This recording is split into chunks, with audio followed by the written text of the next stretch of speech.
अवधूत चिंतन श्री गुरुदेव दत्त श्री स्वामी समर्थ तुम्हा सगळ्यांचं माझ्या चॅनलमध्ये खूप खूप मनापासून स्वागत आहे। आजच्या व्हिडिओमध्ये आपण बघणार आहोत की नवरात्रीमध्ये कन्यांचं पूजन कसं करावं। नवरात्रीतले 9 दिवसांमध्ये कन्यापूजन, कन्यांना भोजन देणं, कन्यांची पूजा करणं हा अतिशय अविभाज्य भाग मानला जातो। हा घटस्थापनेचा एक प्राण मानला जातो। आता नवरात्रीमध्ये कन्यांचं पूजन का करावं किंवा कशा पद्धतीने करावं तेच मी तुम्हाला आज सांगणार आहे। तर चला व्हिडिओला सुरुवात करूया। सगळ्यात आधी नवरात्रीमध्ये आपण दुर्गा सप्तशती पाठ करणार आहात। घटस्थापना तुम्ही करतात, अखंड दिवा लावतात, दुर्गा सप्तशतीचे किती पण पाठ करता। सूक्ष्म स्वरूपात तुमच्या घरात आई भगवती वास करत असते आणि त्याच पिरियडमध्ये जर तुमच्या घरात कन्यांचं भोजन दिलं किंवा कन्यांची पूजा केली तर हा अतिशय महत्त्वाचा योग मानला जातो आणि याचं कर्मफळ तुम्हाला खूप जास्त प्रमाणात मिळतं। थोडक्यात काय, नवरात्रीच्या सेवेची फलप्राप्ती मिळावी, लवकरात लवकर आपल्या मनातल्या इच्छा पूर्ण व्हाव्या असं जर तुम्हाला वाटत असेल तर आवर्जून नवरात्रीमध्ये कन्या पूजन करा। कन्यांचं पूजन करण्यासाठी काहीच लागत नाही। यथाशक्ती तुम्हाला कन्यांचं पूजन करायचं आहे। घरातली मुलगी असावी। आता बऱ्याच बायका काय करताना सवाष्णींना बोलवता आणि त्यांची पूजा करतात, त्यांची ओटी भरता। पण सवाष्णींपेक्षा कुमारिका एकदम प्रभावशाली मानल्या जातात। सवाष्णींपेक्षाही कुमारिकांचं अस्तित्व खूप जास्त प्रमाणात आहे, म्हणून नवरात्रीमध्ये कन्या पूजनाला खूप जास्त महत्त्व आहे। आता ज्या आपण मुलींना बोलवतो, ज्यांना मासिक धर्म येत नाही त्याच्या आधी, म्हणजे मासिक धर्म येण्याच्या आधी त्या मुली ह्या कुमारिका असतात। आता ह्या कुमारिकांना किती जेव घालायचं किंवा तुम्ही किती त्यांना बोलवू शकता, प्रत्येक वेळेस तुम्हाला जर शक्य असेल तर आवर्जून तुम्ही जेव घाला। पण ज्यांना जेव घालणं नाही शक्य होत, आम्हाला इतका टाइम नाहीये, त्यांनी मुलींना दूध द्या, फळ द्या।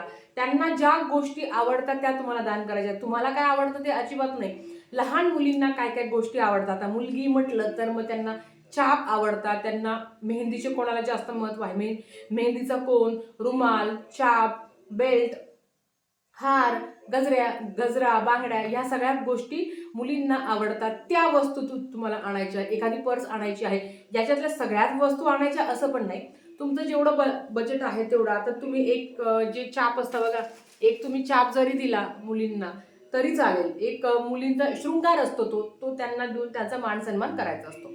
तर आता सगळ्यात महत्त्वाचं की किती कुमारिका जेव घालायच्या किंवा किती कुमारिकांना आम्ही बोलवायचं आणि कधी बोलवायचं। तर कुमारिकांचं पूजन हे अष्टमीला करायचं असतं। खरं तर नवरात्रीमध्ये रोज कुमारिकांचं पूजन करायचं असतं। मी तुम्हाला नेहमी सांगते की तुमच्या घरात मुलगी असेल तर रोज तिची पूजा करायला विसरू नका। पण अष्टमी हा दिवस अतिशय महत्त्वाचा मानला जातो आणि नवरात्रीतली अष्टमी आहे त्याला तर खूप महत्त्व आहे। म्हणून आपल्याला कुमारिकांचं पूजन हे अष्टमीला करायचं आहे। कोणी सप्तमीला करतं, कोणी अष्टमीला करतं, कोणी नवमीला करतं, पण अष्टमी आणि नवमी ह्या 2 दिवसात तुम्हाला कुमारिकांचं पूजन करायचं आहे। आता विषम संख्यामध्ये तुम्हाला कुमारिकाचं पूजन करायचं आहे। मग तुम्ही 1 घ्या, 3 घ्या, 5 घ्या, 7 घ्या, 9 घ्या, 11 घ्या, जेवढ्या कुमारिका येतील तेवढ्यांना तुम्हाला तुमच्या जेवढं बजेट आहे यथाशक्ती तुम्हाला त्यांचं पूजन करायचं आहे। आता कितव्या वर्षाच्या मुलीची जर तुम्ही पूजा केली तर तुम्हाला काय फळ मिळतं ते तुम्हाला सांगणार आहे। बघा,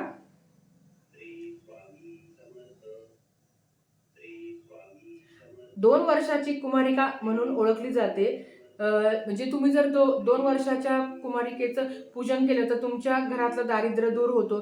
3 वर्षाच्या कुमारिकांचं जर तुम्ही पूजन केलं तर घरात सुख समृद्धी नांदते। 4 वर्षाच्या कन्या ही कल्याणी असते, तिचे जर तुम्ही जर यांना पूजन केले तर आपल्या घरातलं ही कल्याण होतं। 5 वर्षांची कन्या ही रोहिणी रूपात असते, तिचे जर तुम्ही पूजन केले तर आपण रोगमुक्त होतो। 6 वर्षाची कन्या ही कालिका रूपात असते, 6 वर्षाची कन्या ही कालिका रूपात असते। तिचे जर आहे ना पूजन केले तर राजयोग प्राप्ती होते. 7 वर्षाची कन्या ही चंडिका स्वरूपात असते. ही आपल्याला आहे ना ऐश्वर्य प्रदान करते. 8 वर्षाची कन्या ही शांभवी रूपात असते. हिची पूजा केल्याने विजय प्राप्त होतो. 9 वर्षाची कन्या ही दुर्गा देवीची रूप असते. याने शत्रूंचा नाश होतो. आणि 10 वर्षाची कन्या ही सुभद्रा देवी म्हणून ओळखली जाते, ज्यांच्यामुळे भक्तांच्या सगळ्या मनोकामना पूर्ण होतात. आता 9 कुमारिकांमध्ये 9 वर्षांच्या मुलींपर्यंतच तुम्हाला बोलवायचं आहे. आणि आता तुम्हाला पण माहिती आहे की मासिक धर्म फार लवकर यायला लागले आहे, म्हणून 9 वर्षांपर्यंत मुलींना तुम्ही जेव घालायचं आहे, बोलवायचं आहे. आता असं नाही की 2 वर्षाची पाहिजे आणि 3ची 4ची 5ची 6ची नाही. ज्या मिळतील त्यांना तुम्ही स्वरूप म्हणून, त्या देवी स्वरूप म्हणून तुम्हाला त्यांची पूजा करायची आहे. आता नवरात्रीमध्ये कन्या पूजनाला खूप महत्त्व आहे आणि आमच्याकडे भरभरून आम्हाला गिफ्ट्स वगैरे मिळत असतात. आणि प्रत्येक मुलीला आनंद होतो की मला मावशी देते, आजी देते, मैत्रिणी देतात, तिला बऱ्याच गिफ्ट्स येतात. म्हणून आज ती एवढी नटून थटून बसली आहे. तर चला आता आपण कन्यांची पूजा कशी करायची ते तुम्हाला दाखवते. तर सगळ्यात आधी कन्यांचं पूजन करण्यासाठी त्यांचे आपल्याला पाय धुवायचे असतात. तर आता इथे मी तुमच्याकडे ज्या कन्या येणार आहेत त्यांचे तुम्ही पाय धुवून घ्या. लक्षात घ्या, कुठलीही वस्तू घेताना यथाशक्ती घ्या. तुमच्याकडे जे तुमचं बजेट आहे त्या पद्धतीने तुम्ही त्यांच्यासाठी वस्तू घेऊ शकता. आता इथे मुलींचे पाय धुतल्यानंतर त्यांच्या पायावर आपल्याला स्वस्तिक काढायचं आहे. काही लोक फक्त एक टिंब ठेवतात, काही लोक स्वस्तिक काढतात. आता तुम्हाला काय करायचं ते तुम्ही करू शकता, पण अर्थात त्या लक्ष्मी स्वरूप असतात म्हणून त्यांच्या पायावर आपल्याला स्वस्तिक काढायचं आहे. बघा आता मी ते स्वस्तिक काढून घेतलं आहे. नवरात्रीमध्ये ज्या ज्या घरात कन्यांचं पूजन केले जातं ना तिथे अखंड लक्ष्मी नांदते आणि साक्षात कुलदेवी ही तुमच्या घरात येऊन जाते, तुमच्या घरातलं भोजन करून जाते. नाही काही तर त्यांना कमीत कमी तुम्ही दूध तरी द्या. आता त्यांचे पाय धुतल्यानंतर त्यांचंही आपल्याला ओटी भरायची असते किंवा त्यांचाही आपल्याला मान सन्मान करायचा असतो. तर आता इथे बघा, तुम्हाला जे काही तुमचं बजेट आहे त्या पद्धतीने तुम्हाला त्यांना द्यायचं आहे. सगळ्यात महत्त्वाचं, त्यांना आपल्याला एक ओढणी द्यायची आहे. ही जी चुंदरी असते बघा लाल. आता तुम्ही 3 मुलींना जरी जेव घातलं, एकीला घातलं तरी चालतं. तर आता त्यांच्या डोक्यावर अशी ही छानपैकी ओढणी आपल्याला ठेवायची. ओढणी ठेवल्यानंतर त्यांनाही हळद कुंकू वाहून घ्यायचं.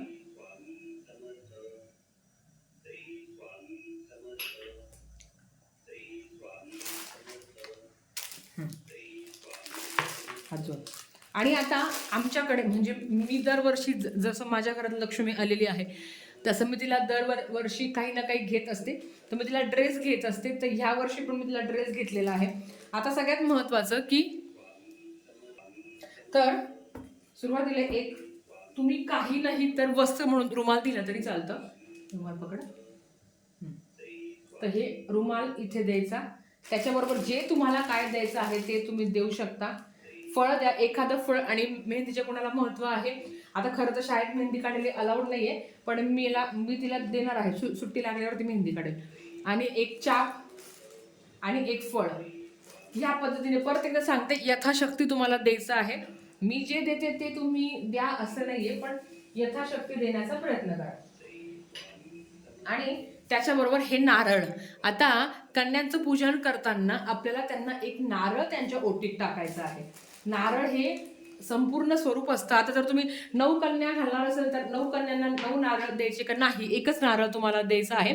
एवढंच आहे की तुम्हाला एक नारळ, मग तुम्ही एक कुमारिका घाला किंवा 9 घाला किंवा तुम्ही 3 घाला, तुमची इच्छा. पण मग एवढंच आहे की तुम्हाला एक नारळ तरी त्यांना द्यायचं आहे. मी त्यांना नारळ देते. आणि आपल्या घरात असलेल्या कुमारिकांचं आपल्याला लक्ष्मी स्वरूप त्यांच्या पाया पडायचं आहे आणि त्यांचा सत्कार करायचा आहे. ह्या पद्धतीने. तर आता तुम्ही बघितलं असेल की ह्या पद्धतीने तुम्हाला जेवढं तुमचं बजेट आहे तुम्ही फक्त रुमाल, मेहंदीचा कोन आणि वरचं जे मी तुम्हाला ओढणी सांगितली तेवढं दिलं तरी चालेल.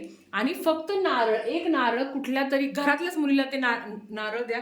आता तुम्ही म्हणाल ताई त्या नारळाचं काय करायचं, तर ते नारळ तुम्ही लक्ष्मी स्वरूप जिला देणार आहे त्यांनी ते फोडून खायचं. मग ते तुमच्या जवळच्या नातेवाईकांना दिलं किंवा घरातल्या मुलीला दिलं तरी चालतं. या पद्धतीने. बघितलं, खूप साध्या पद्धतीने आपल्याला कन्यांचं पूजन करायचं आहे. ज्या दिवशी कन्या तुमच्या घरी येणार म्हणजे अष्टमीला सकाळी कन्यांचं पूजन हे संध्याकाळीच करायचं असतं, पण बऱ्याच ठिकाणी सकाळी पण केलं जातं, काही हरकत नाही. तुम्ही सकाळी करा, दुपारी करा, संध्याकाळी करा, तुमची इच्छा. फक्त एक गोष्ट सांगायची आहे, जेव्हा ही कन्या तुमच्या घरी येईल त्यांना दूध द्या, त्यांना खीर द्या.